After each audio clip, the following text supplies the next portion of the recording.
But they never tell you how much the deductible is. No. Is that right? Yeah. I mean, you know, not unless practitioners push to make these things happen. The insurance companies are not going to attempt to make anything easy for us.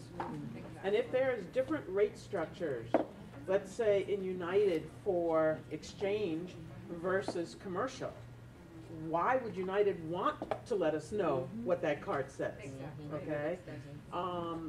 And I think as providers of health care, these are the things that we're going to or should be pushing these companies to do, to be part of what may be or what might be a reason to join, which I'm sitting here thinking I can't figure a reason why I should join.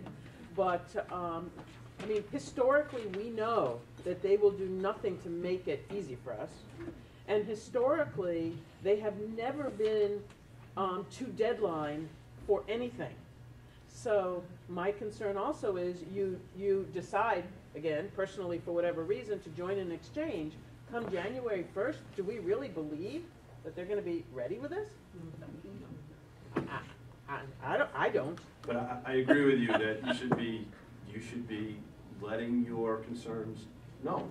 Right. And you know, the more people that do it, the more likely they are to listen. Again, going back to the network, what I guess would concern me is I do think that they will have to have some network identifier. But as I'm thinking about it, the question of, well, if you're in one network, but they have a different level of reimbursement for individual versus small group, that's a different question, and that, you know, you got to push on that. I agree. Right, and a parent is going to, or a patient will call up and say, do you belong to United? And we might say yes, but we might not belong to United Exchange. Right. Well, that happened with Aetna, with Exactly. Healthy. And at 6 a.m. when you're doing walk-ins, Sue, are you going to be have anybody on the phone at Nope. the end of United being able to tell you Nope. they're in the exchange or not? I don't even do it at 10 a.m. So. Well, you can check all those lists we get. Yeah, which first says this doesn't guarantee coverage anyway. Right. So you can call anyway.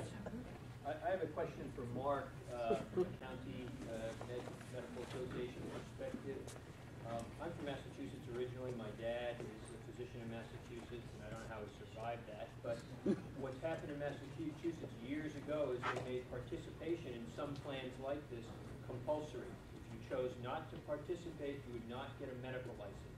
The presidents of the state medical society brought a class action lawsuit against the Department of Health, Bureau of Physician Licensure, and lost. They said licensing should be based upon competence and credentials, not based on who you participate. My question to you, Mark, is what's going on in the State House to make sure, A, that they don't require us to participate in Medicaid to get a medical license, or B, what's going on in the State House or in Washington to make sure they don't require us to be in the insurance exchange. Because once they do that, the game's over. Look at Hawaii, Massachusetts. Is there any legislation percolating that we need to know about to call our senators, our legislators and say, don't make me take this? Okay, it's another very excellent question. I can tell you that we're watching what's going on in Hartford very closely because we are aware of what happened in Massachusetts for the very reason that you just said. We're not aware of any proposal at the current time that would put forth mandatory